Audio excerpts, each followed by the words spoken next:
Ward number 13 શહેરના કોઠી 4 રસ્તા પાસે ડ્રેનેજની સમસ્યા છે. સ્થાનિકો પરેશાન થઈ રહ્યા છે. વોર્ડ નંબર 13 ના કોર્પોરેટર જાગૃતિબેન કાકા ઘટના સ્થળે પહોંચ્યા છે. સાથે જ ડેપ્યુટી મ્યુનિસિપલ પણ ઘટના સ્થળે પહોંચ્યા છે. ઉચ્ચ અધિકારીઓ ઘટના સ્થળે પહોંચી આ ડ્રેનેજની જે સમસ્યા છે તેનાથી સ્થાનિકોને રાહત મળે તે અંતર્ગત કામગીરી હાથ ધરવામાં આવી રહી છે. તે અંતર્ગત સૂચનાઓ આપવામાં આવી રહી છે. સાથે જ દબાણો પણ છે અલગ અલગ જગ્યા પર. વોર્ડ નંબર 13 માં ડેપ્યુટી મ્યુનિસિપલ કમિશનર સાથે જ ઉચ્ચ અધિકારીઓ અને સ્થાનિક કાઉન્સિલર અલગ અલગ જગ્યા પર વિઝિટ માટે નીકળ્યા છે. શહેરના કોઠી 4 રસ્તા નજીક છેલ્લા ઘણા સમયથી ડ્રેનેજની સમસ્યા સામે આવી છે. નગરસેવક જાગૃતિબેન કાકાને ધ્યાનમાં આવતા જ પાલિકાના ડેપ્યુટી મ્યુનિસિપલ કમિશનર, એએમસી તેમજ વોર્ડના એન્જિનિયરો સહિતના અધિકારીઓને ઘટના સ્થળ પર બોલાવ્યા છે અને કામગીરી વહેલામાં વહેલી તકે પૂર્ણ થાય તે અંતર્ગત સૂચના પણ આપી છે.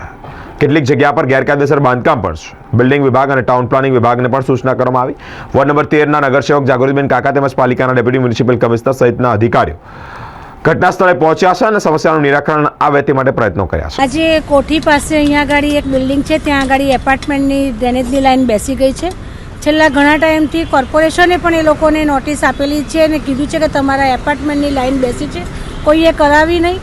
અધિકારીઓને પણ મેં છેલ્લા 11 માર્ચે અહીંયા આગળ બોલાવ્યા, સ્થળ વિઝિટ કરાવી. તો અધિકારીએ કીધું કે બેન 2-4 દિવસમાં માણસો આવી જાય એટલે કામગીરી કરાવીએ છીએ.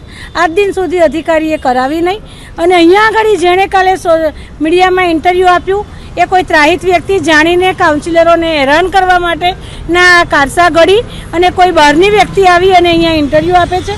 તમે અહીંયા આગળના લોકોને બધાને એ વ્યક્તિનો ફોટો બતાવશો તો કહેશે કે અમારા એરિયાનો વ્યક્તિ જ નથી. એટલે જાણીને કોઈ એવા ષડયંત્રો કરે છે કે જેથી કાઉન્સિલરો બદનામ થાય, અધિકારી બદનામ થાય. પણ હકીકત સાચી છે કે અહીંયા આગળ છેલ્લા ઘણા ટાઈમથી પાણી નીકળી રહ્યું છે.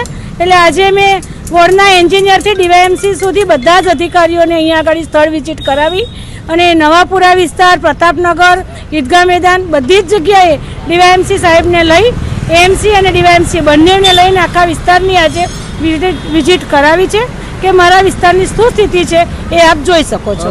શું સામે આવ્યું છે અત્યારે જે બિલ્ડિંગમાં શું સામે આવ્યું છે? ઇલીગલ બાંધકામ છે કે શું છે? હવે ટીડીઓમાંથી પણ અને બિલ્ડિંગ ડિપાર્ટમેન્ટના લોકોને પણ સવારે અધિકારીઓને બોલાવ્યા હતા. એ લોકો આજે નકશો લઈને હમણાં આવે છે અને જે ઇલીગલી બાંધકામ હશે એને તાત્કાલિક તોડવાની નોટિસ આપી અને દિવાલ તોડી અને કામગીરી કરશે.